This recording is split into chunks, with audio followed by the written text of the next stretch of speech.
با گذشت 2 روز از مرگ چند عضو یک عائله آدمان در گرد این حوله جمع می آیند و از آن حادثه مدهش صحبت می کنند. بامداد روز 16 سپتامبر در همسایگی مسجد تگی صده جماعت چارکو مهیاخان فیاضوف 53 ساله، دلنازه بهرامزاده 29 ساله، صداقت اکتمزاده 25 ساله، اسماء امردینزاده 6 ساله و امران الهامزاده 5 ساله از ضربه گلوله انداز یا گرانتمیات جانب قرقیزستان کشته شدند. ماچیت مویا من ماچیت میشه میگرفتی گاهو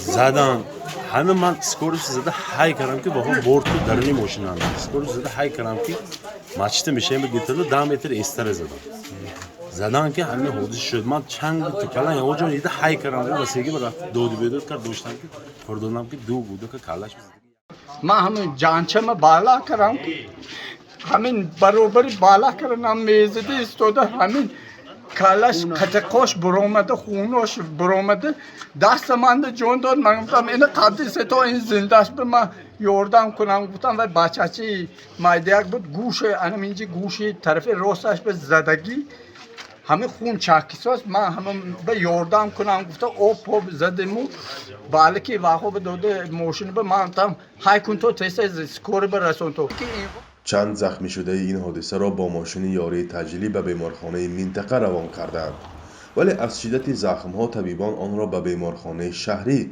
بردنی شدند. صداقت اکتمزاده در بطنش طفل 8 ماهه داشته است، ولی در راه او و همراهانش دیگر باره هدف قرار گرفتند. نقلیات یاری تجلی بنگاه طبی جماعت سرخ که حامل زخمیان بود در اینجا نزدیکی پل چهارباغ مورد حمله قرار گرفته است. به گفته شاهدان حال این حمله از جانب نظامیان که واقع در دهه قراباغ ناحیه بادکند بود صورت میگیرد. در نتیجه این حمله زخمیان با حساب طبیب و راننده آن در جای حادثه به هلاکت میرسند. کارگری و چیزه میگم سود اکسپرتی اسفرکتی من با بستگی همه مرده های آدرنی و من خودم گرفتم پاگز سوختگی خوکستر من حسابی کفان کرده گیتا آورده گور کردم معلومه و این موقع یک و این سخت همین مصیبت سخت من به تقوی دختر میشدم جانوی من مرده برا.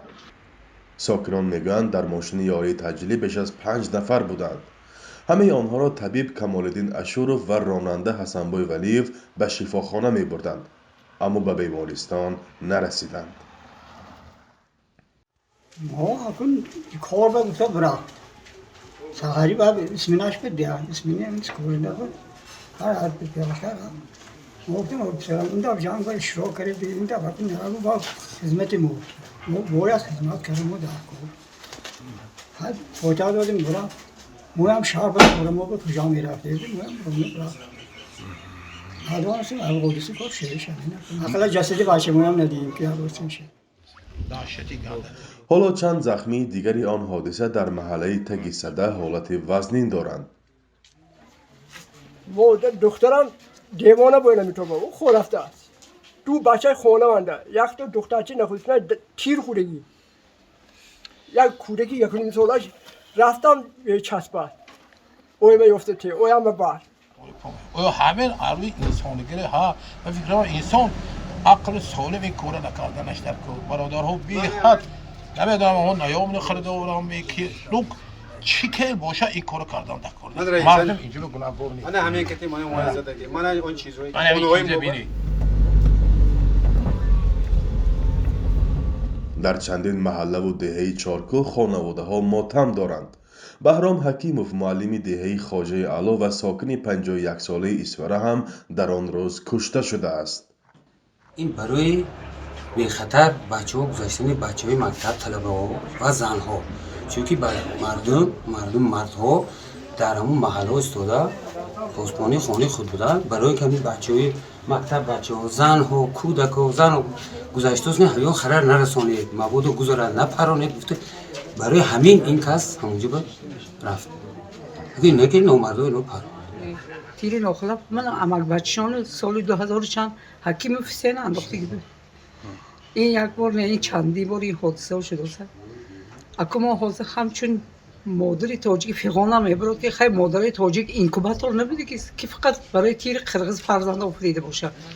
خواهش من انام زنکای قشلاق، انام مادرایی که جگر بریان عباس همه مرگ فرزنداشو شوهراشو بگویم که بس شود که همین جنگ دیدارها.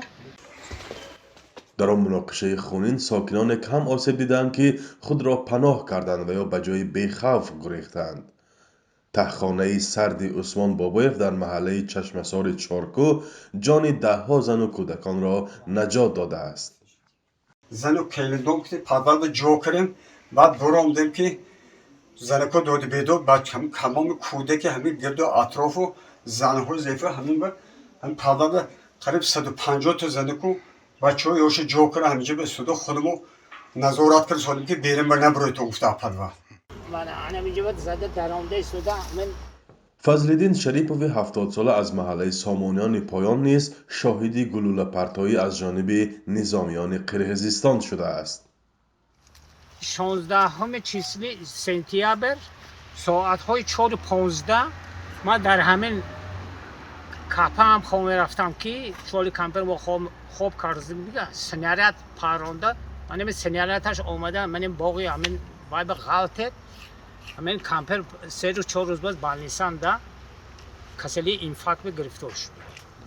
این نوبت نیز اساساً حولی‌های ساکنان سامانیان بالا و پایین تخریب شدند. به حساب ساکنان بیش از 20 خانه پره و قسماً ویران شده و سوختند. خانه حاکم جان بازارف نیز یکی از آنهاست. 2 ساعت پس ما همین کوچه به آمدیم که علاوه برامساز دود کساس خیر طرز حشر همین جوانهای همینجا که تو آتشش خاموش کردیم و هر حالی که سوخته فرسوده شد.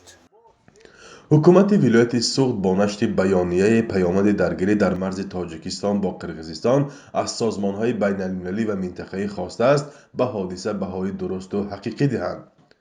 ضربه زدن به خانه‌های مردم آسایشته جنایت جنگی به شمار می‌رود. طرف قرغیزستان که نظامیان تاجیکستان را به حمله ایبدار می‌کنند این واقعیت را شرح نداده است.